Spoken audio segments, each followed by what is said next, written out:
அனைத்து நண்பர்களுக்கும் வணக்கம்.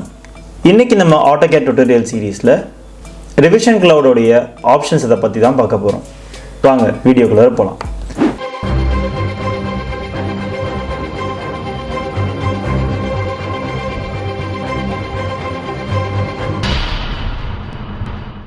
இந்த ரிவிஷன் கிளவுட் எதுக்காக அப்படின்னு சொல்லி நம்ம முந்தைய வீடியோவில் பார்த்தோம். இப்போ இதோடைய ஆப்ஷன்ஸை பார்க்கலாம். இந்த ரிவிஷன் கிளவுடுக்குள்ளே என்ட்ரு ஆகிறதுக்கு நீங்கள் கமாண்டில் Revcloudனு சொல்லி டைப் பண்ணி என்டர் பண்ணலாம், அல்லது இந்த ஐகானை பிக் பண்ணலாம்.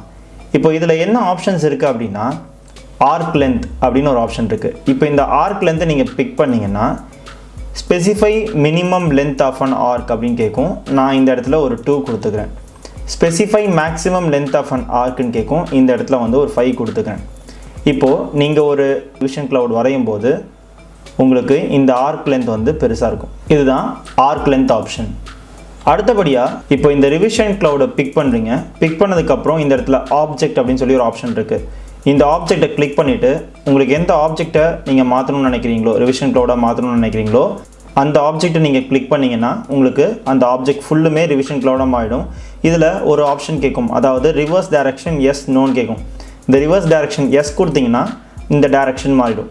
பாருங்கள், ரிவிஷன் கிளவுட் ஆப்ஜெக்ட், இந்த ஆப்ஜெக்டை பிக் பண்ணுறீங்க. ரிவிஷன் கிளவுட் ஆப்ஜெக்ட், இந்த ஆப்ஜெக்டை பிக் பண்ணுறீங்க. இதுதான் ரிவிஷன் கிளவுடோடைய ஆப்ஷன்ஸ். இந்த ரிவிஷன் கிளவுடில் ஸ்டைல் அப்படிங்கிற ஆப்ஷனை நம்ம அடுத்த வீடியோவில் பார்ப்போம். இந்த வீடியோ உங்களுக்கு பிடிச்சிருந்ததுன்னா லைக் பண்ணுங்கள். இந்த வீடியோ பற்றின கருத்துக்களை கமெண்ட் பாக்ஸில் டைப் பண்ணுங்கள். எங்களுடைய வீடியோஸை நீங்கள் தொடர்ந்து பார்க்கணுன்னா சப்ஸ்கிரைப் பண்ணுங்கள், கூடவே பெல் ஐக்கானை கிளிக் பண்ணுங்கள்.